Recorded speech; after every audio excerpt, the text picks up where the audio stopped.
Freedom park ಬಳಿ high drama ನಡೆದಿದೆ. ವಿಧಾನಸೌಧಕ್ಕೆ ಮುತ್ತಿಗೆ ಹಾಕಲು ರೈತರು ಮುಂದಾದರು. ಈ ಸಂದರ್ಭದಲ್ಲಿ ಬ್ಯಾರಿಕೇಡ್ ಅನ್ನು ಹಾಕಿ ಪ್ರತಿಭಟನಾಕಾರರನ್ನ ಪೊಲೀಸರು ತಡೆದಿದ್ದಾರೆ. ಕೃಷಿ ಸಚಿವರ ಕಾರನ್ನ ತಡೆದು ಪ್ರತಿಭಟನೆಯನ್ನ ಮಾಡಿದ್ದಾರೆ.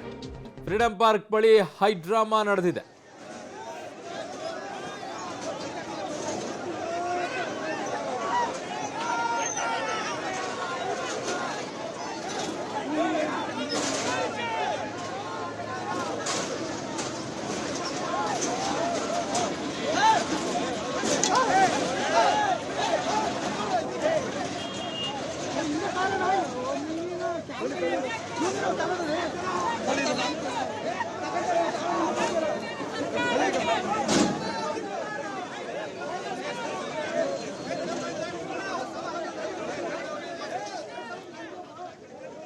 ಬ್ಯಾರಿಕೇಡ್ ಅನ್ನು ಹಾಕಿ ಪ್ರತಿಭಟನಾಕಾರರು ಪೊಲೀಸರು ತಡೆದಿದ್ದಾರೆ.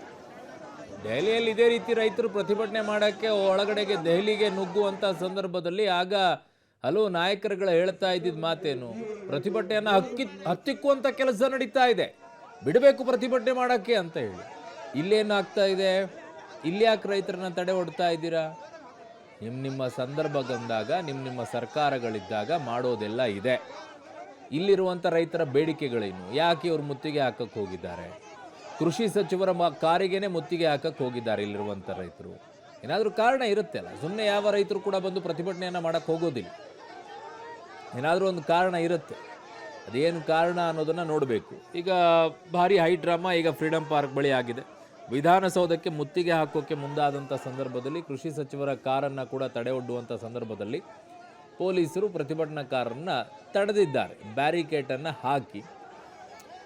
ಸೊ ಇಲ್ಲಿ ಒಂದು ಖುಷಿ ಏನು ಅಂತಂದರೆ ಬರೀ ಬ್ಯಾರಿಕೇಡನ್ನು ಹಾಕಿ ಖುಷಿ ಪಟ್ಟಿದ್ದಾರೆ. ಇಲ್ಲಿರುವಂಥ ರೈತರಿಗೆ ಒಳ್ಳೆಯ ಮನಸ್ಸಿದೆ, ಕಾರಣ ಬ್ಯಾರಿಕೇಡ್ ಹಾಕಿದರೆ ಅಲ್ಲಿಗೆ ನಿಂತ್ಕೊಂಡಿದ್ದಾರೆ, ಅದನ್ನು ಜಂಪ್ ಮಾಡ್ಕೊಂಡು ಹೋಗುವಂಥ ಮನಸ್ಥಿತಿ ಇಲ್ಲ.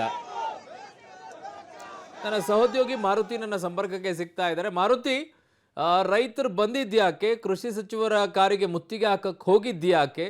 ಏನು ಕಾರಣ? ಖಂಡಿತ ರೈತರು ಸಾಕಷ್ಟು ಬೇಡಿಕೆಗಳನ್ನು ಇಟ್ಕೊಂಡು ಇವತ್ತು ಫ್ರೀಡಂ ಪಾರ್ಕ್ ಬೆಂಗಳೂರು ಚಲೋಗೆ ಬಂದಿದ್ರು. ಫ್ರೀಡಂ ಪಾರ್ಕ್ ಅಲ್ಲಿ ಪ್ರತಿಭಟನೆ ನಡೆಯಿತು. ಪ್ರತಿಭಟನಾ ಸ್ಥಳಕ್ಕೆ ಖುದ್ದು ಕೃಷಿ ಸಚಿವರು ಬಂದು ಅಹವಾಲುಗಳನ್ನು ಸ್ವೀಕಾರ ಮಾಡಿದ್ರು. ಬಟ್ ಕೃಷಿ ಸಚಿವರಿಗೆ ಮುಂದೆ ರೈತರ ಇಟ್ಟಿದ್ದ ಬೇಡಿಕೆ ಪ್ರಮುಖವಾಗಿ ಸಾಲ ಮನ್ನಾ ಮಾಡಬೇಕು ಅಂತ. ಇದನ್ನ ಕೃಷಿ ಸಚಿವರು ಮುಖ್ಯಮಂತ್ರಿಗಳ ಜೊತೆ ಮಾತಾಡಿ ಆನಂತರ ತಿಳಿಸ್ತೀವಿ ಅಂದಾಗ ರೈತರು ಇಲ್ಲ, ಮುಖ್ಯಮಂತ್ರಿಗಳು ಇಲ್ಲೇ ಬರಬೇಕು. ಆ ಹಿನ್ನೆಲೆಯಲ್ಲಿ ಕೃಷಿ ಸಚಿವರ ಕಾರಿಗೆ ಮುತ್ತಿಗೆ ಹಾಕುವಂತ ಕೆಲಸ ಮಾಡಿದ್ರು. ಇನ್ನು ರೈತ ಮುಖಂಡರು ಸರ್ ಹೇಳಿ ಸರ್, ಕೃಷಿ ಸಚಿವರು ಬಂದಿದ್ರು, ಅವರು ಮನವಿನ ಸ್ವೀಕಾರ ಮಾಡಿ ಬಟ್ ಒಪ್ತಿಲ್ಲ, ಪ್ರತಿಭಟನೆ ಮುಂದುವರಿಸ್ತಿದ್ದಾರೆ. ಸರ್ ಏನಾಗ್ಬಿಟ್ಟಿದೆ ಅಂದ್ರೆ ಇಂಥ ಹೋರಾಟಗಳು ಭಾರಿ ಮಾಡಿಬಿಟ್ಟಿದ್ದೀವಿ ಸರ್. ಇಂಥ ಲೆಟರ್ಗಳು ಮನವಿಗಳು ಭಾರಿ ಕೊಟ್ಬಿಟ್ಟಿದ್ದೀವಿ. ನಮ್ಮ ನಿಟ್ಟಿನಲ್ಲಿ ಏನು ಗೊತ್ತಾ ಸರ್, ಕೃಷಿ ನಮಗೆ ಕ್ಯಾಬಿನೆಟ್ ಅವಶ್ಯಕತೆ ಇಲ್ಲ ಸರ್. ನಮಗೆ ಕ್ಯಾಬಿನೆಟ್ ಬೇಡ, ನಮಗೆ ಬೇಕಾಗಿರೋದು ಇಲ್ಲಿ ಸರ್ಕಾರ ಬೇಕು. ಸರ್ಕಾರ ಅಂದ್ರೆ ಸಿದ್ದರಾಮಯ್ಯರು. ನಾವು ಕೇಳ್ತಾ ಇರೋದು ಏನು ಕೇಳ್ತಾ ಇದೀವಿ, ರೈತರಿಗೆ ಅನ್ಯಾಯ ಆಗಿದೆ ಅಷ್ಟೇ ಕೇಳ್ತಾ ಇದೀವಿ. ನಿಮ್ಮನೆ ಆಸ್ತಿ ಏನಾದ್ರು ಕೇಳ್ತಿದೀವ? ನಿಮ್ಮನೆ ಆಸ್ತಿ ಕೇಳ್ತೀವಿ, ನೀವು ಹೆಣ್ಣು ಮಕ್ಳನ್ನ ಕೆಲಸ ಮಾಡಿ ಕೊಡ್ತೀರೇನ್ರಿ?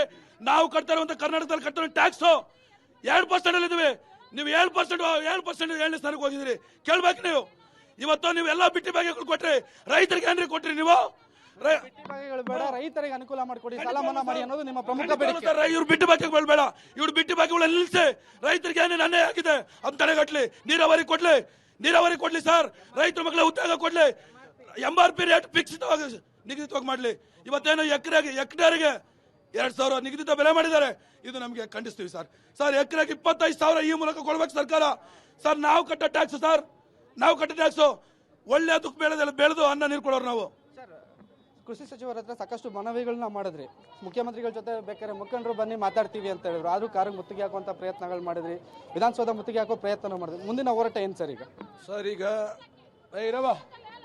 ಈಗ ಈ ರಾಜ್ಯ ಸರ್ಕಾರಕ್ಕೆ ಈ ಕರ್ನಾಟಕ ರಾಜ್ಯ ರೈತ ಸಂಘ ಒಕ್ಕೂಟ ಒಂದೇ ತೀರ್ಮಾನ, ರೈತರು ಸಾಲ ಸಂಪೂರ್ಣ ಮನ್ನಾ ಆಗ್ಬೇಕು, ಶಿಶಕ್ತಿ ಸಾಲಗಳು ಮನ್ನಾ ಆಗ್ಬೇಕು, ಮತ್ತೆ ಕಬ್ಬಿಗೆ ಪ್ರತಿ ಟನ್ಗೆ 4,000.